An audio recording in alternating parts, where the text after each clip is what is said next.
Luna's return should have been a moment of relief, a quiet resolution after weeks of speculation, but instead it became the spark for another storm. Both Lee and Sheila confronted her, pressing for answers about where she had been, what had happened, why her story kept changing.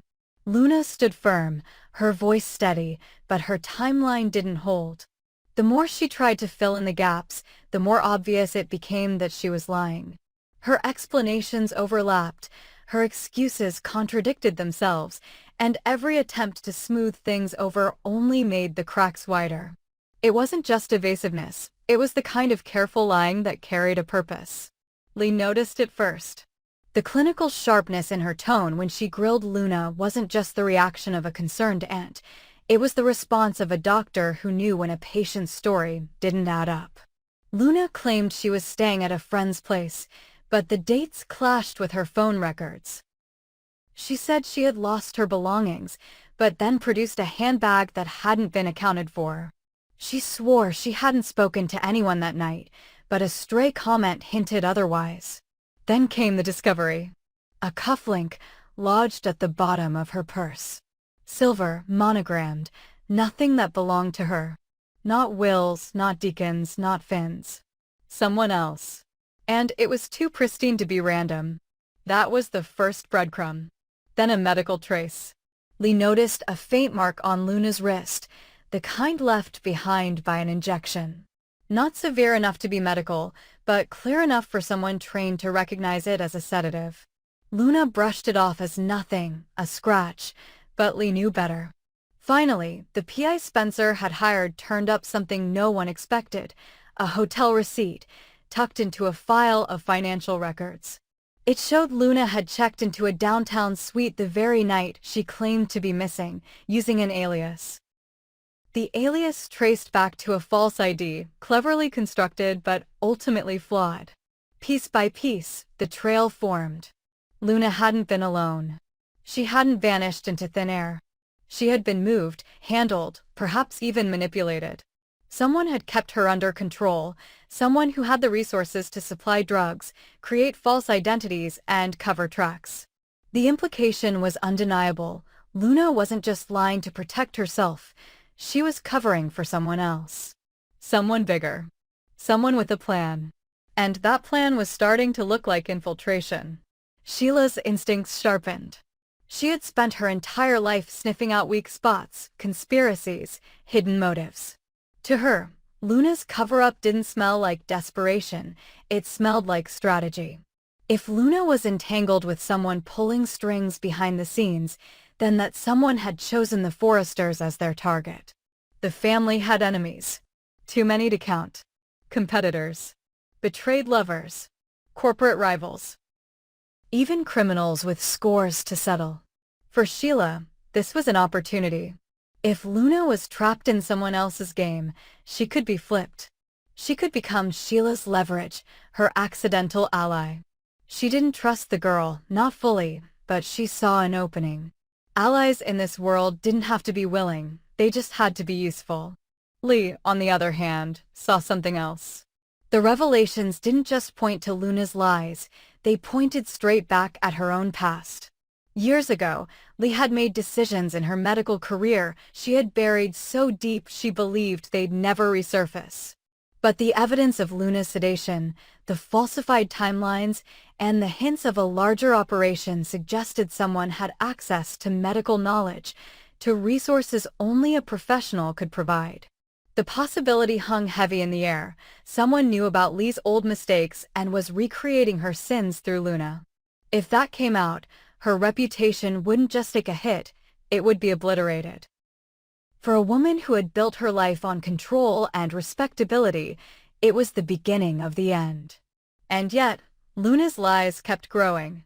She swore she hadn't taken drugs, swore she hadn't seen anyone, swore the cufflink wasn't hers. But every denial made the truth clearer. She wasn't the mastermind. She wasn't even the architect of her own lies. She was a pawn, dragged into a much larger game. For Sheila, this was a chance to step back into power. She approached Luna carefully, not as a predator but as a confidant.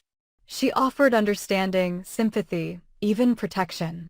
She painted herself as someone who knew what it was like to be used, manipulated, cast aside. It wasn't genuine, not completely, but it was effective. Sheila knew how to pull at threads until people unraveled, and Luna was already fraying. The lines were being drawn. Lee stood on one side, determined to uncover the truth before it destroyed her, but terrified that her own past sins would rise in the process. Sheila stood on the other, ready to twist Luna's lies into a weapon, to turn the girl into an unwitting ally in her quest to re-enter Finn's life, to reclaim relevance, to gain an advantage over the Foresters once again. And in the middle was Luna, caught between silence and confession, lies and exposure. The truth wasn't just about where she had been or who she had been with, it was about what larger force had chosen her as the key to infiltrating one of the most powerful families in Los Angeles. The cufflink, the sedation, the hotel. They weren't just random details. They were puzzle pieces in a conspiracy that was only beginning to surface. And as Lee's career trembled on the edge of collapse and Sheila's ambitions flared to life again, Luna's next move would decide everything. Whether she stayed silent or confessed, whether she broke down or fought back, one fact was unavoidable.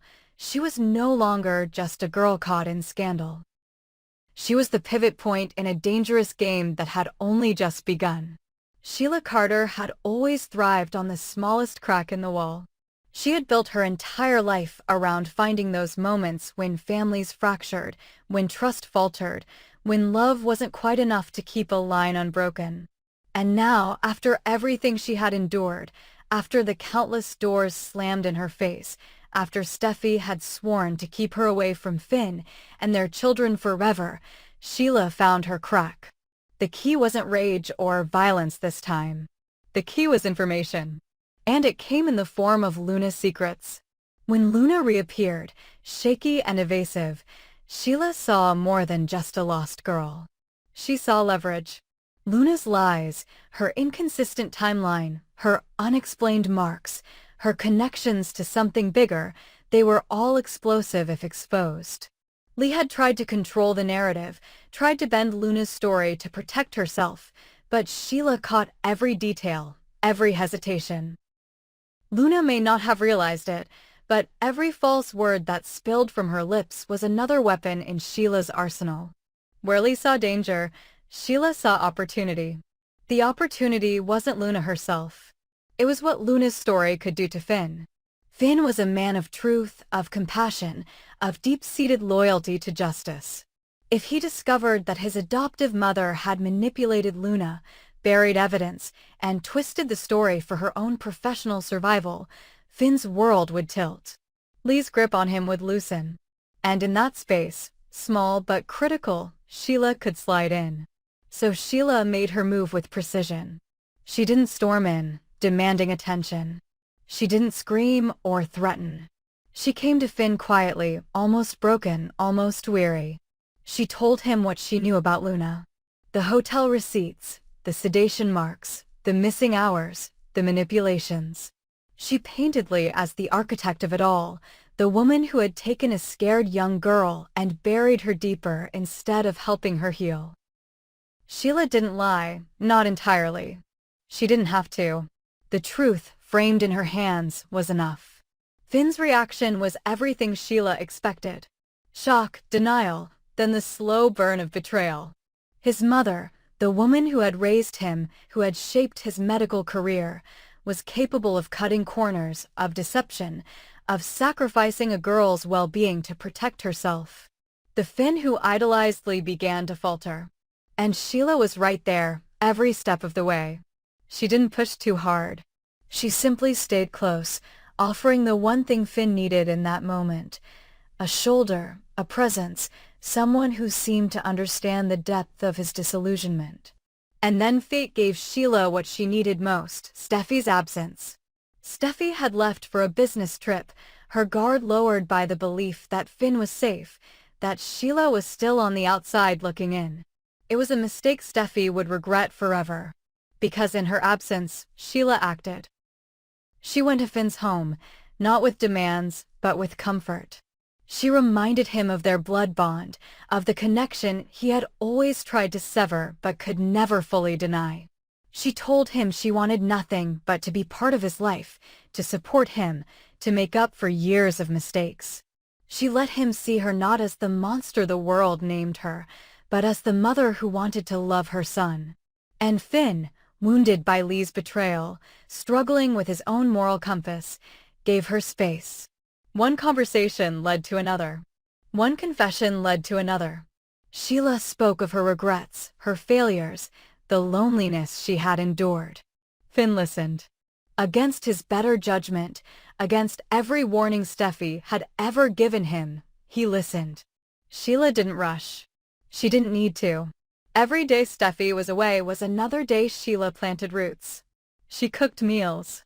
She sat with him late at night, talking about medicine, about family, about loss. She held him when he finally admitted how much Lee's actions had shattered him. The distance between them shrank until a single hug didn't feel like a violation anymore. It felt like relief. For the first time, Finn began to see Sheila not as a threat, but as an answer. By the time Steffi returned, the damage was done. She came home to find Finn different, colder toward Lee, more guarded toward her questions, and disturbingly open about giving Sheila another chance.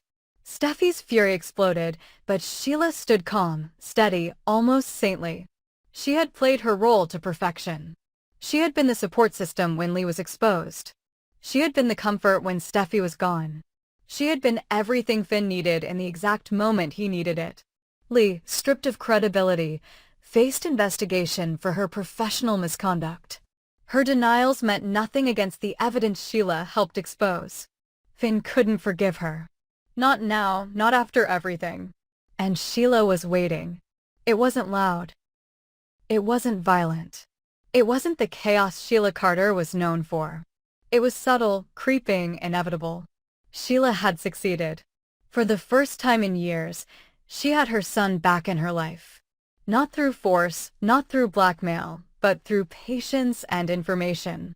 She had dismantled Lee's influence piece by piece and stepped into the vacuum Steffi had left wide open.